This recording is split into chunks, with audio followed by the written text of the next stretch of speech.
20 minute बाद उसने अपनी गाड़ी एक छोटे से खूबसूरत मकान के सामने रोकी। वो गालिबन कोई कॉलोनी थी जहां बेशुमार मकानात एक ही डिज़ाइन के तामीर किए गए थे। उनका रकबा ज़्यादा नहीं था, लेकिन तामीर के एतबार से उन्हें खूबसूरत कहा जा सकता था। झरना ने मुख्तसिब से पोर्टिको में गाड़ी खड़ी की। मैं भी उसके साथ नीचे उतरा और उसमें सदर दरवाजे पर पहुंचकर चाबी से ताला खोला तो मैंने पूछा, क्या यह खूबसूरत मकान किसी ने बतौर तोहफा दिया है? नहीं, वो बड़ी संजीदगी से बोली, ये मेरा ज़ाती मकान है। जब मैं मॉडलिंग किया करती थी उस वक्त मैंने इसे अपनी कमाई से ख़रीदा था।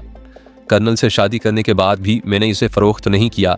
मैं मकान में दाखिल हुआ तो उसकी खूबसूरत सजावट और दीदा ज़ेब फर्नीचर को देखकर तिल बाल बाल हो गया। मुख्तसिब से ड्राइंग रूम में जितनी तस्वीर मौजूद थी वो झरना की थी। मुख्तलिफ अंदाज में मुख्तलिफ मौज़ूआत के साथ वो तस्वीरें उस वक्त की यादगार थीं जब वो मॉडल थी। वो मुझे घर का एक एक हिस्सा दिखाती रही। 2 कमरों पर मुश्तमिल वो मकान हर एतबार से अपनी मिसाल आप था। वहाँ ज़रूरत की तमाम चीज़ें मौजूद थीं। एक कॉर्नर में फ़ोन भी रखा हुआ था। क्या ये मकान खाली पड़ा रहता है? मैंने उसे कुरेदने की खातिर पूछा। हाँ, लेकिन मैं हफ्ते में 2 मरतबा यहाँ आकर खुद अपने हाथों से इसकी सफाई करती हूँ। और वो यकलख्त जज्बाती हो गई। तुम पहले मर्द हो जिसने इसे पूरी तरह घूम फिर कर तफसील से देखा है। यहाँ आने वाले बिजनेसमैन जो मुझे अपनी प्रोडक्ट्स के लिए बुक करते थे, ड्राइंग रूम से आगे कभी ना बढ़ सके। तुम्हारी फैमिली कहाँ रहती है? मैंने उसे अंदर से टटोलना चाहा। मेरा इशारा तुम्हारे वालिदैन की तरफ है। वालिद का इंतकाल हो चुका है, इसीलिए मैंने मॉडलिंग का पेशा इख्तियार किया था। उसने सर्द आ भरकर जवाब दिया, माँ जिंदा है, वो कलकत्ता में रहती है। यहाँ क्यों नहीं रहती? उसे कर्नल से मेरी शादी का पस मंज़र मालूम हो गया था। वो गैरतमंद थी, इसलिए ये देश ही छोड़कर चली गई। तुम मुझे यहाँ क्यों लाई हो? मैंने उसे उदास होता देखकर मौजू बदल दिया। मैंने कहा था ना कि तुम पहली मुलाकात में मुझे अच्छे लगे थे। उसने वालिहाना नज़रों से मेरी तरफ देखा, बड़ी बेतकल्लुफ़ी से बोली, अगर तुम कर्नल से पहले मेरी ज़िंदगी में आए होते तो मैं तुम्हारे सिवा किसी और से शादी ना करती। ये मेरे सवाल का जवाब तो नहीं। मैंने उसके चेहरे पर फूटने वाली शफ़क़ को महसूस करते हुए कहा। हैरत है कि तुम मेरी बात नहीं समझ सके। उसने वजाहत की, ये मकान मेरी ज़ाती मलकियत है और तुमको भी मैं गैर नहीं समझती, इसलिए जब तक तुम ढाका में हो यहीं रहोगे। और अगर मैं इनकार कर दूं तो? मैंने सवालिया नज़रों से उसे घूरा। तो मुझे दुख होगा। उसकी आवाज़ में उसकी ज़िंदगी की तलफियाँ घुली हुई थीं। मैं उठकर उसके करीब चला गया। मैंने जवाब में उसके मरमरी हाथों पर अपनी गिरफ्त मजबूत की तो उसकी आंखों में आंसू झिलमिलाने लगे। वो आंसू उसकी अकीदत और मोहब्बत का इजहार थे। उनमें खलूस था, मोहब्बत थी, अपनायत थी। मैंने बेइख्तियार होकर उसे अपनी आगोश में घसीट लिया। उसने कोई मज़ाहमत नहीं की। उसकी खुद सपुर्दगी का अंदाज भी क़यामत था। क्या कर्नल को इस मकान का इल्म है? मैंने कुछ सोचकर पूछा तो वो मुस्कुरा दी। डरते हो कर्नल से? उसने बड़े प्यार से कहा, फिर ठोस लहजे में बोली, हाँ, उसे इस मकान का इल्म है, लेकिन वो इधर का रुख कभी नहीं करता। या यूं समझ लो कि उसकी गैरत उसके पैरों की जंजीर बन गई है। वो सिर्फ अपनी कोठी या 2-4 बूढ़े कूसर दोस्तों की हद तक महदूद होकर रह गया है। मैं तुम्हारी पेशकश फ़िलहाल कबूल किए लेता हूँ, लेकिन मैं तुम्हारी बात समझ गई। उसने मुझे बड़ी हसरत से देखते हुए कहा, मुझे तुम्हारी ये शर्त भी मंजूर है, जब तुम्हें इससे बेहतर कोई ठिकाना मिले तो चले जाना। वो मेरे साथ 3-4 घंटे गुजार कर चली गई। जाते जाते उसने वादा लिया कि मुझे किसी चीज़ की भी ज़रूरत पड़े तो उसे फ़ोन करने से दरेफ नहीं करूँगा। उसमें अपनी गाड़ी भी छोड़नी चाहिए, लेकिन मैंने इनकार कर दिया। वो गले मिलकर दोबारा आने का वादा करके चली गई, लेकिन उसके बदन की खुशबू बड़ी देर तक मेरे वजूद को महकाती रही। मैं 10 रोज़ का थका हुआ था। गुस्ल करके लेटा तो घोड़े बेचकर सो गया। मुझे किसी की मुदाखलत का अंदेशा भी नहीं था। मैं कब तक दुनिया और माफिया से बेखबर रहा मुझे इसका अंदाज़ा नहीं, लेकिन इतना याद है कि दूसरी बार मुझे उस वक्त होश आया जब किसी के कहकहों की आवाज़ मेरे वजूद के सन्नाटे में गूंजती सुनाई दी। मैं हड़बड़ा कर उठा। हर तरफ घुप अंधेरा था। मैंने तेज़ी से उठकर लाइट ऑन की। रोशनी के बावजूद वहाँ कोई नज़र नहीं आया, लेकिन कहकहों की वो आवाज़ बदस्तूर सुनाई देती रही। वो उसी दीवाने मलंग की बेहंगम कहकहों की आवाज़ थी जिसे मैं पहले भी सुन चुका था। मैंने पूरा मकान छान मारा, कोने खुदरों में झांक कर देखा, लेकिन वो जिस्मानी तौर पर कहीं नज़र नहीं आ रहा था। सिर्फ उसके कहकहे दरो दीवार से टकराते फिर रहे थे। तुम कहाँ हो? मैंने उसे संजीदगी से पुकारा। मेरे सामने आओ, मुझे तुम्हारी रहनुमाई की ज़रूरत है। मेरी आवाज़ उभरते ही उसके कहकहों की आवाज़ बंद हो गई। मैं अभी इस बुद्धि को सुलझाने में मसरूफ़ था कि मुझे ये एहसास बड़ी शिद्दत से हुआ कि ख्वाबगाह में मैं तन्हा नहीं हूँ। मेरी छठी हिस्स गवाही दे रही थी कि वहाँ मेरे सिवा कोई और भी मौजूद है। कौन हो सकता है, मैंने सोचा। मेरे जहन में फौरी तौर पर उसी दीवाने मलंग का तस्वुर उभरा। मैंने पलट कर देखा तो दिल की धड़कनें तेज हो गईं। वो जोगी सीताराम था जो फर्श पर आलती पालती मारे बैठा मुझे तेज नजरों से घूर रहा था। तुम? मैंने हैरत का इजहार किया। तुम कब आए? क्यों? उसने संजीदगी से पूछा। क्या मेरे आने से तुझे खुशी नहीं हुई? ये बात नहीं है, मैंने संभल कर जवाब दिया। मुझे अदालत का फैसला सुनने के बाद से तुम्हारा इंतजार था। मैं तेरे साथ साथ ही था, पर तेरी नजरें मुझे नहीं देख सकी। मेरे दुश्मनों ने मेरा रहने का ठिकाना भी छीन लिया। मैंने बेचैनी का इजहार किया। किसे बता रहा है? जोगी सीताराम को, जो धरती के नीचे पाताल में भी झांकने की महान शक्ति रखता है। उसने बदस्तूर मुझे घूरते हुए कहा। चिंता किस बात की है? क्या इस सुंदरी ने, तू अभी जिसके कोमल शरीर से खेल रहा था, तुझे अपना सब कुछ नहीं सौंप दिया? वो, मैंने कुछ कहना चाहा लेकिन उसने मेरी बात काट दी। उसके होंठों पर बड़ी पुरस्कार मुस्कुराहट नमूदार हुई। उसने सरसराते लहजे में कहा, वो जो कुछ कर रही है मेरे इशारे पर कर रही है। मैंने तुझे राम करने के कारण उसके सुंदर शरीर का जाल फेंका था, उसके मन में तेरा प्रेम जगाया था। ये सुंदरियां केवल होती ही इसलिए हैं कि मनुष्य जात का मन बहलाएं। अभी तूने कुछ भी नहीं देखा। जोगी की आज्ञा का पालन करता रहेगा तो तेरे पंख भी उड़ना सीख लेंगे। तू आकाश की बुलंदियों पर तैरता फिरेगा, इंद्र के अखाड़े की सैर करेगा जहां अप्सराएं तेरा मन बहलाएंगी। मैंने तुमसे जो वादा किया था वो मुझे याद है, लेकिन मैं कब तक तुम्हारा हाथ पकड़कर चलता रहूंगा? मैंने पहलू बदलकर सवाल किया। जब तक सीताराम को तेरी जरूरत है तू कहीं इधर उधर नहीं जा सकेगा। वो सरसराते हुए लहजे में बोलता रहा। एक बात गिरा से बांध ले, इस संसार में केवल उनको जिंदा रहने का अधिकार है जो महान शक्ति प्राप्त कर लेते हैं। मनुष्य के बाजू में शक्ति ना हो, उसकी आंखों से भड़कते हुए शोले ना निकलते हों, तो कोई उसके सामने डंडोर यानी सजदा नहीं करता। सब शक्ति का खेल है भोलेनाथ। सीताराम के कहे पर चलेगा तो कुंदन बन जाएगा। 2-4 जाप मंत्र कर लेगा तो तू भी बलवान बन जाएगा। देवी देवताओं की भक्ति में जो स्वाद यानी मजा है वो तुझे ढूंढे से भी कहीं और नहीं मिलेगा। सीताराम अपने धर्म और देवी देवताओं की बात कर रहा था। मैंने उससे वादा ना किया होता तो उसे उठाकर घर से बाहर फेंक देता। उसे बताता कि मैं एक कट्टर मुसलमान हूँ। हालात की भंवर में फंसकर मेरे कदम डगमगा जरूर गए थे। मुझे अपने ना करदा गुनाहों की बड़ी सख्त और अजियतनाक सजाएं भी भुगतनी पड़ी थीं, लेकिन मैंने अपनी मजहब से मुंह नहीं फेरा था। फिर उलझ गया धर्म कर्म के चक्रों में। सीताराम ने मुझे तेज नजरों से घूरा। मुझे अभी तक तेरी नियत में खोट नजर आता है। याद रख मूर्ख, अगर तूने अपना दिया हुआ वचन तोड़ने की भूल की तो मैं ऐसा शराप दूंगा कि तेरे पुरखों की आत्माएं भी बेअक्ल हो जाएंगी।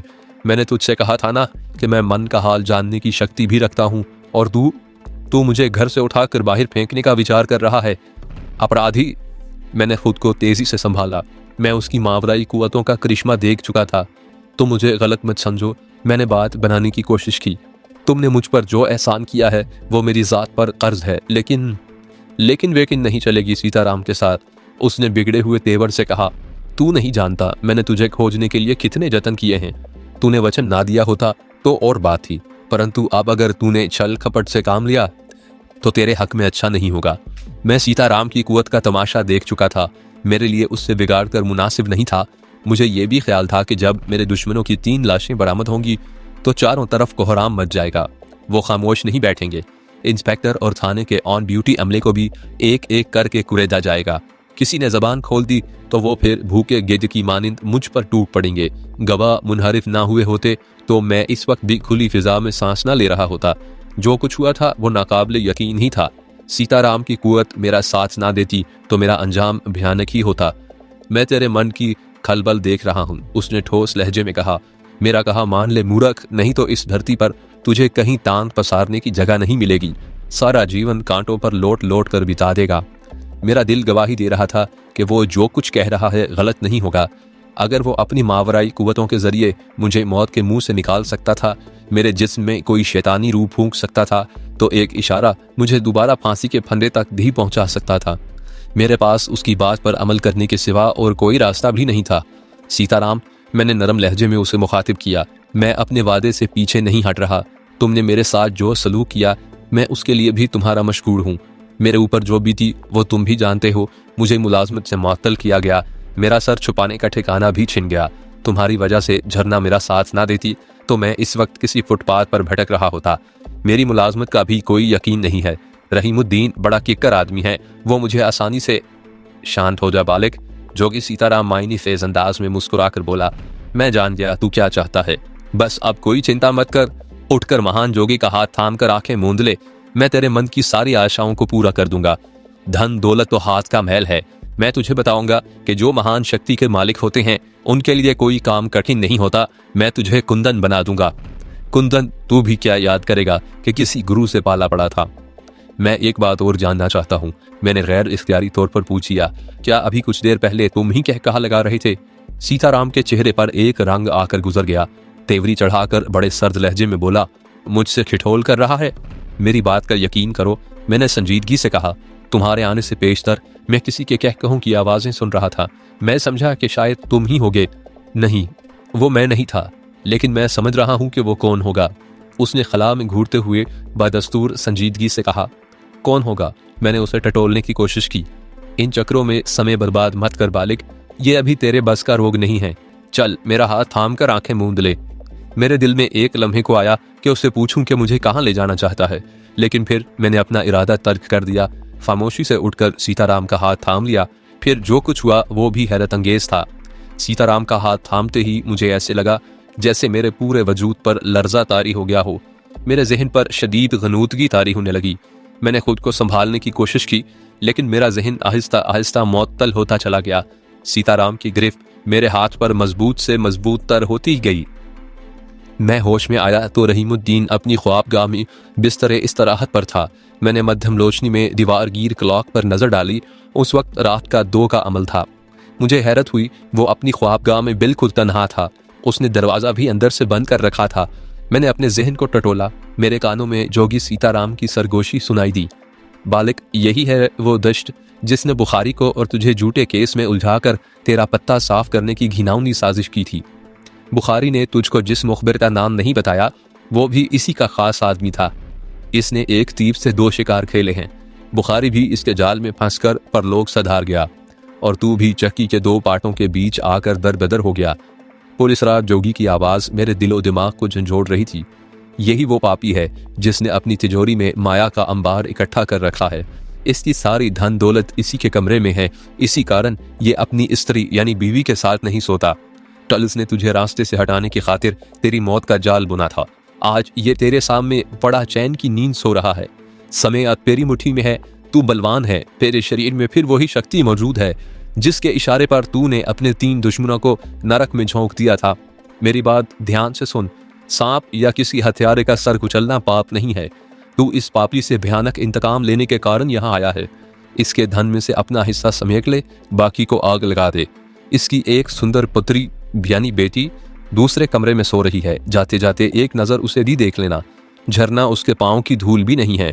सुंदरी या नारियां मनुष्य का मन बहलाने का खिलौना होती हैं। तू उस खिलौने से मन बहलाकर उसे भी मौत की नींद सुला दे। तेरे मन को जब भी शांति मिलेगी जब तू दुश्मनों से अपना इंतकाम लेगा।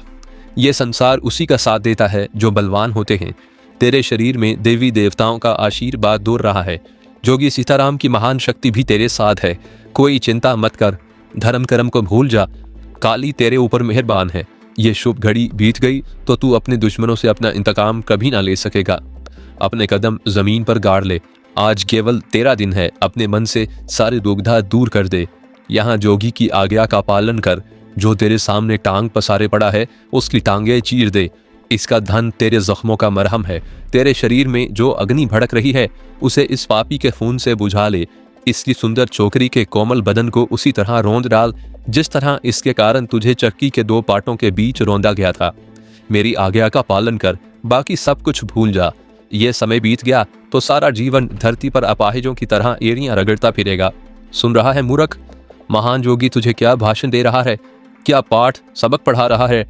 जोगी सीताराम की बातें मेरे पूरे वजूद में गूंज रही थीं। मुझे अपने अंदर फिर उसी कुव्वत का एहसास हो रहा था जिसके बलबूते पर मैं अपने 3 दुश्मनों को मौत के घाट उतार चुका था। मेरी नजरें रहीमुद्दीन के चेहरे पर मरकूज थीं, जो शानदार मसहरी पर लेटा सुकून की नींद सो रहा था। मेरे अंदर लावा उबलने लगा। मेरी आंखों से इंतकाम के शोले लपकने लगे। मैंने आगे बढ़कर रहीमुद्दीन के मुंह पर एक भरपूर थप्पड़ मारा तो वो बौखला कर उठ बैठा। मुझे अपनी ख्वाबगाह में देखकर उसे यकीनन हैरत ही हुई होगी। वो हाथ की उंगलियों से आंखें मलने लगा। शायद अपने आप को यकीन दिलाना चाहता था कि वो कोई ख्वाब देख रहा है, वरना उसकी मुख्फिल ख्वाबगाह में किसी का बगैर इजाज़त दाखिल होना नामुमकिन ही था। तू जो कुछ देख रहा है वो ख्वाब नहीं हकीकत है, मैंने जहरीले नाक की तरह फुंकारते हुए कहा। मुझे गौर से देख ले, मैं वही आज़र हूँ जो अपनी ईमानदारी के सबब तेरी नज़रों में उस वक्त से खटक रहा था जब से तूने मेरे तबादले के ऑर्डर और मेरी पर्सनल फाइल देखी थी। तुम आज़र नहीं हो सकते, उसने अपने सर को झटक कर गैर यकीनी अंदाज में कहा। बाहर मेरे मुसल्ला पहरेदार मौजूद हैं, उनकी इजाज़त के बगैर कोई परिंदा भी मेरे आसपास पर नहीं मार सकता। मैं मौत का परिंदा हूँ रहीमुद्दीन, जिस पर गोलियां कोई असर नहीं करती। लेकिन तुमने मुझे मरवाने में कोई दकीका या फरोगज़ाश्त नहीं किया था। मैंने सर्द आवाज़ में उसे याद दिलाने की कोशिश की। तुम शायद तजम्मुल बुखारी से भी उकता चुके थे, जो तुमने एक साजिश के तहत उसके कांटे को भी दरमियान से निकलवा दिया और मुझे भी मरवाने की कोशिश की। लेकिन तुम शायद ये भूल गए थे कि एक दिन मौत का फरिश्ता तुम्हें भी दबोच कर मौत की अबदी नींद सुला सकता है। रहीमुद्दीन मेरी बातें सुनकर चौंका। वो पूरी तरह होश में आ चुका था। उसकी आंखों से खौफ झांकने लगा। क्या तुम मुझे बताओगे कि मैंने तुम्हारा क्या बिगाड़ा था? मैंने तिल मिलाकर पूछा। तुम जो कुछ सोच रहे हो, समझ रहे हो, वो गलत है। उसने मुझे बहलाने की कोशिश की। बुखारी मेरी किसी साजिश का नहीं, अपनी हिमाकत और ज़रूरत से ज़्यादा खुद एतमादी का शिकार हुआ। डिफेंस सेक्रेटरी के साले से 2 लाख रुपए की रिश्वत उसे ले डूबी। उसकी मौत में मेरा कोई हाथ नहीं था। वो मेरा सबसे कीमती आदमी था और मैं पत्थर था जिसे तुम ठोकर मारकर अपने रास्ते से हटाना चाहते थे। मैंने उसे तेज़ नज़रों से घूरते हुए कहा, तुमने मेरी मदद करने के बजाय मेरी मौतली के ऑर्डर जारी कर दिए। तुम अपना दामन बचाना चाहते थे,